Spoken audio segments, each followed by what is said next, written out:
Selamat teman-teman, perkenalkan saya Sofi, saya Irba, saya Dio, saya Yudi. Dan kita sekarang saat ini sudah bersama Mas Adi dari Mokayator. Ya.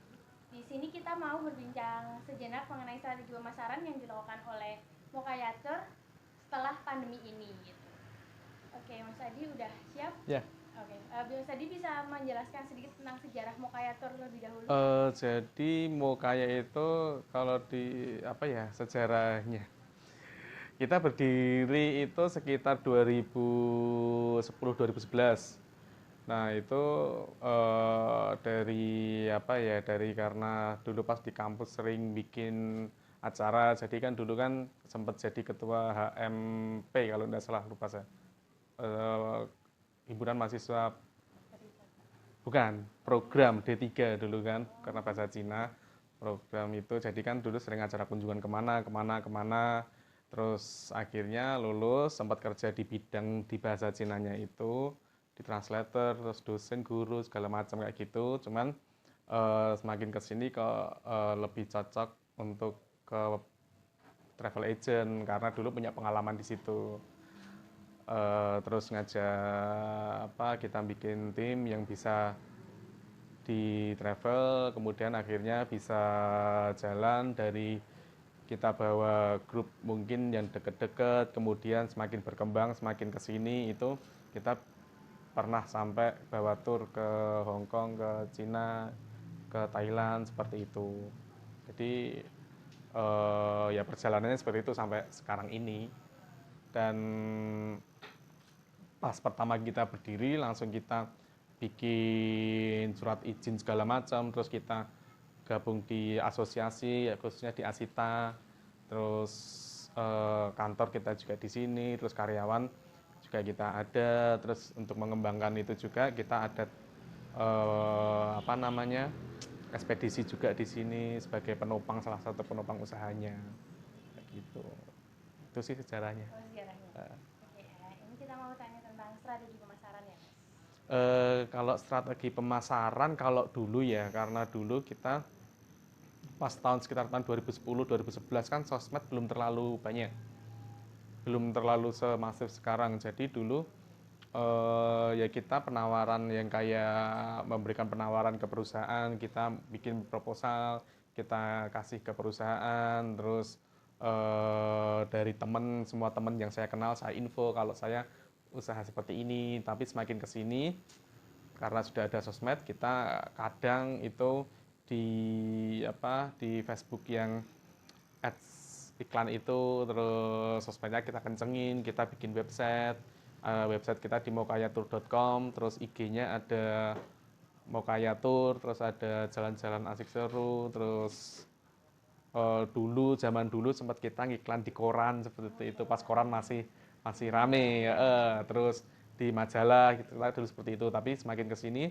karena pelanggan kita juga sudah lumayan banyak, kita punya pelanggan, itu akhirnya ya iklan yang fisik-fisik seperti itu kita tidak lakukan, tinggal kita upload kegiatan kita pas di Selamatur, kita posting di sosmed kita, ya seperti itu. Dan dari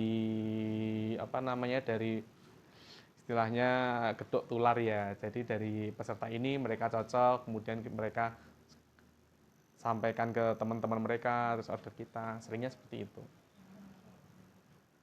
Digital lah ya berarti sekarang makanya.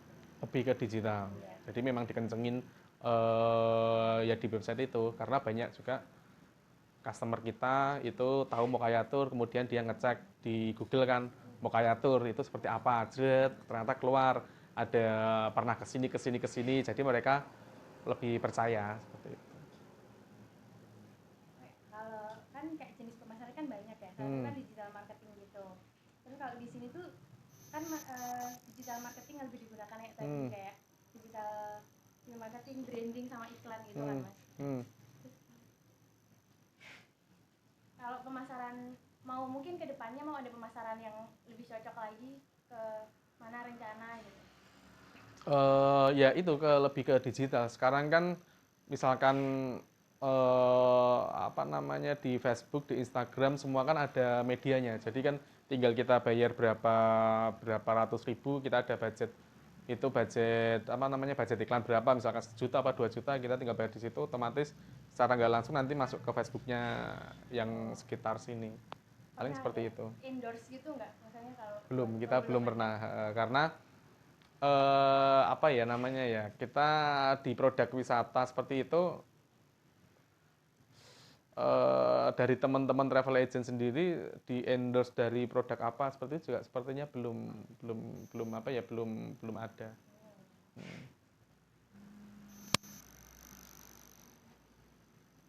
Terus oh iya, Mas kalau di sini kan nggak cuma ini ya jalan-jalan doang kayak ngurusin trip gitu, itu ada mais ya di situ. Jadi ngurusin mais juga. Dulu kita ini apa namanya kita mencoba masuk ke situ, tapi ternyata segmen kita seiring berjalannya waktu itu nggak masuk ke situ.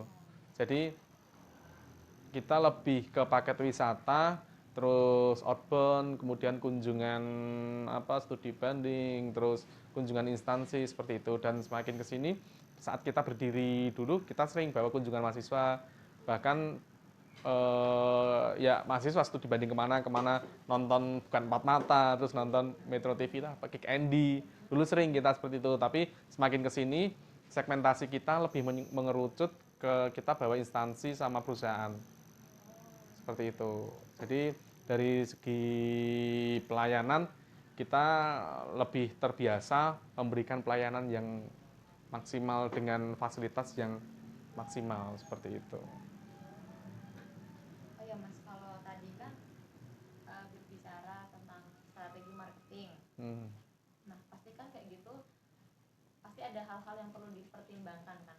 Kayak tadi misal katanya kalau di sini tuh kayaknya di dalam marketing, maka ada hal-hal yang perlu dipertimbangkan saat Mas Edi dan tim kayak memutuskan untuk lebih ngambil digital sebagai strategi marketing nyata dibanding yang lain. Kayak melihat sekarang cocoknya gitu. Karena ini Ada yang dipertimbangkan. karena kan saya sendiri pun itu kan mungkin sehari bisa berapa jam megang HP kan. Jadi secara nggak langsung kadang orang lihat iklan kita di situ. Kalau misalkan kayak yang masang MMT, masang baliho gede, Udah nggak zaman ini. udah nggak zaman. Tadi perjalanan dari sekolah ke sini lihat baliho apa pasti udah lupa. Iya benar. Iya. Kan? Nggak merhatiin. Padahal di setiap lampu merah itu ada baliho gede. Tapi sudah sampai sini itu udah lupa. Padahal budget baliho itu seminggu itu bisa 10 juta. Tapi orang lewat baca sampai tujuan lupa.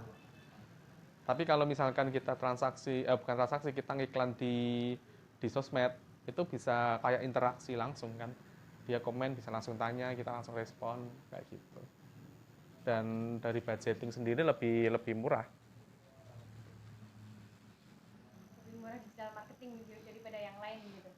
Daripada Muranda sebenarnya hampir kurang lebih sama ya, tapi dari efek sama ininya saya lebih terasa di marketing, digital marketing. Mas Edi mau nanya, untuk target pasar dari Giro ini siapa? Kita lebih ke instansi sama perusahaan. Jadi trip kita yang sudah mungkin 5 tahun terakhir ini itu dulu kan kita sering bawa mahasiswa kunjungan, tapi sekarang persentasenya udah sangat jarang sekali.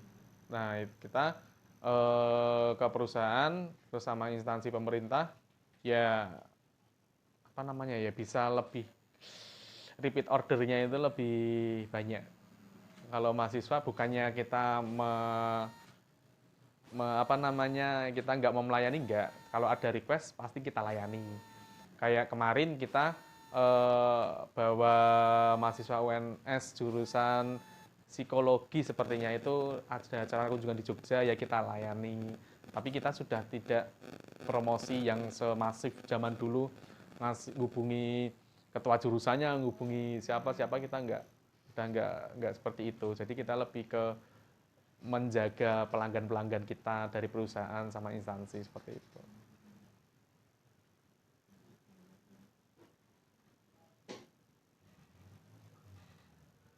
Kalau untuk promosi kayak gimana promosi? Ya itu, jadi lebih ke sosmed. Jadi semakin ke sini itu kita promosinya itu kayak apa ya? Promosi banget gitu sih enggak ya. Jadi karena kita sudah punya banyak pelanggan. Jadi kayak perusahaan A dia kan mungkin sudah acara rutin setahun sekali, perusahaan B juga setahun sekali. Jadi saat sudah ke tahun berikutnya ya perusahaan ini udah yang hubungi kita lagi. Jadi seringnya seperti itu. Jadi kayak kita promosi memasukkan proposal kemana itu sudah nggak sebanyak dulu. Jadi sudah banyak, udah lumayan banyak order yang masuk tanpa kita promosi. Tapi ya tetap kita mempromosikan, artinya trip yang kita sudah jalani, kita bikin video, kita bikin teaser yang menarik, kita posting kayak gitu. Orang lihat itu tertarik, jadi ngajak perusahaannya atau keluarganya piknik ke kita. Paling kayak gitu. Ini masnya ini kan yang rekam-rekam kita, jadi acara-acara dia sebagai videografernya. Eh, Kalau kendalanya mas dari pemasaran ini itu apa? Kendala ya dari ini apa namanya, sebenarnya kendala itu enggak ada, cuman penyesuaian budget ya. Jadi memang seperti iklan di Facebook, sehari itu misalkan 100.000, berarti kan kali 30 hari kan 3 juta. Sebenarnya bukan lebih kendala, tapi penyesuaian budgeting. Jadi Dan cara mengatasinya kalau kayak gitu? ya kita harus sedia uang. Kita menyediakan budgetnya di situ untuk iklan. Makanya kalau misalkan sejak Corona kan kita libur selama sekitar 2 tahun, itu benar-benar nggak ada trip. Terus setelah Corona selesai, pelanggan kita yang kemarin-kemarin kan sudah hubungi kita lagi. Nah itu dari kita iklan sendiri pun nggak terlalu di internet, nggak terlalu sebanyak dulu. Karena tapi yang kita selalu jaga itu yang di websitenya, yang di mokayatur.com itu kalau langsung selalu kita domainnya kan kita perpanjang terus setiap tahun. Paling kayak gitu aja sih. Terus waktu selama covid mas kan tadi katanya benar-benar gak ada trip. Hmm. Ini sempet Untuk tutup bertahan atau itu ya. gimana? Kita buka terus karena kita ada apa namanya usaha ekspedisinya ini. Ya ini bar ekspedisi. Jadi di sini kita ada 7 ekspedisi ada Tiki, Paus, Wahana, Lion, JNE, Star Cargo, terus apalagi ya, ada 7 pokoknya. Sama yang di samping situ kan juga punya kita. Jadi pas travelnya berhenti, ya kita bisnis masih bisa jalan kayak gitu. Ada di inilah Jadi ibaratnya. saling apa namanya, kalau kita dari dulu memang kami mengembangkan ini tidak hanya di satu bidang. Jadi ada beberapa bidang yang saling menopang. Seperti yang samping ini kan ada warnet game online. Dulu pas zaman warnet game online itu kan rame, ya bisa bisa nyokong di sini. Tapi saat warnet game online sudah menurun, itu kita tambah ekspedisi. Terus kita ada ada rental PS juga di Joglo sana. Jadi saat misalkan pas travel kemarin libur, kita masih mengerjakan yang lain untuk nyokong di situ. Jadi nggak, kalau mungkin hampir semua kan tutup kantornya kayak gitu karena memang nggak ada aktivitas. Tapi kita tetap buka dan kita melayaninya yang fokus di ekspedisinya. Seperti itu. Ada lagi? Kalau ini mas, mungkin kayak selanjutnya ada mau trip kemana terdekat gitu? Minggu depan itu kita ada ke Bromo, Malang. Terus pulang sehari itu ke Surabaya, Malang. Kayak Itu gitu. mas Dendi yang berangkat langsung. Kalau misalkan sebenarnya ada tim, jadi kan berangkat kan tidak harus saya ya. Jadi ada tour leader sendiri, terus nanti ada videographer Mas Reno itu. Kayak kemarin berangkat 2 bis, itu saya ikut, tapi setiap bis tetap ada tour leadernya sendiri, terus ada videographer sendiri. Jadi sudah punya tugas masing-masing semua. Jadi saya cuma sebatas memantau biar itu berjalan lancar itu. Kadang kalau misalkan pas double ya saya ngikut salah satu, yang satunya sudah ada tim yang handle. Apalagi? Itu yang kalau direkam cukup aja. Oke. Oh ya, terima kasih ya Mas Ya. untuk informasinya. Ya. Itu. Udah sharing-sharing